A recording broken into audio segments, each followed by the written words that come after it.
Welcome to the Tech Egg. Don't get scrambled. Enjoy the video. Unplug the Xbox from power and all cables before you start working. Place the console on a clean, soft cloth on a flat surface.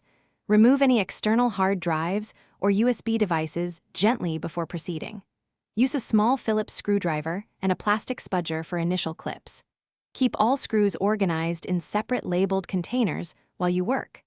Ground yourself by touching the metal case briefly to discharge static electricity. Make sure you have adequate lighting to see small tabs and screw heads clearly. Flip the console so the bottom faces up and locate the rubber feet. Peel rubber feet gently to reveal hidden screws, using a PH1 screwdriver to remove them. Unscrew the visible screws on the back panel and set them aside in order. Use a plastic spudger to start prying the side clips at the rear vents slowly. Work your way along the seam, releasing clips one at a time without forcing them. Expect to manage roughly 8 to 12 screws and several small plastic clips during this step. Once screws and clips are released, lift the base plate evenly from the rear. Do not yank or flex the plate to avoid bending metal or breaking clips. Inspect for any ribbon cables or connectors that link the base plate to the motherboard.